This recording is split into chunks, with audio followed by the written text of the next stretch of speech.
नमस्कार, मी प्रियंका स्वरसाजमध्ये तुम्हा सगळ्यांचं स्वागत करते। आज आपण अगदी जेवणाची रंगत वाढवणारी अशी तिळाची झटपट होणारी खमंग चटणी पाहणार आहोत। त्यासाठी मी पांढरे तीळ 1 वाटी घेतलेले आहेत। हे आपण छान भाजून घेणार आहोत। तीळ लवकर भाजला जातो, त्यामुळे गॅस फ्लेम आपण स्लो ठेवणार आहोत व याला सतत हलवत राहणार आहोत।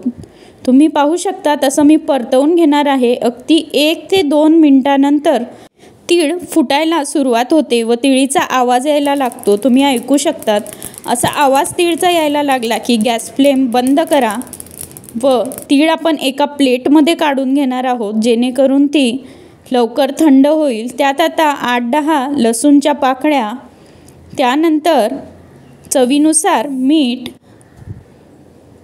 व तुम्हाला हवं असेल तसं लाल तिखट घालून घ्यायचं आहे। मी एका वाटीसाठी 1.5 चमचा लाल तिखट घेतलेला आहे। तुम्हाला जास्त तिखट आवडेल तर तुम्ही जास्त घालू शकतात। थोडासा जिरा मी यात टाकून घेतलेला आहे। तीळ थंड झाल्यानंतर आपण हे मिक्सरच्या भांड्यात वाटून घेणार आहोत। हे वाटून घेताना आपल्याला थोडंसं दरदरीतच वाटून घ्यायचं आहे, त्यामुळे मिक्सर ऑन ऑफ करून आपल्याला हे दळून घ्यायचं आहे। तुम्ही पाहू शकतात मी असं दरदरीत आपण हे दळून घेणार आहोत। तुम्ही हे कुटून देखील घेऊ शकतात, पण झटपट होण्यासाठी मी हे मिक्सरलाच फिरवलेलं आहे। ही चटणी तुम्ही भाकरीसोबत, चपातीसोबत किंवा वरण भातासोबत खाऊ शकतात। खूप छान लागते।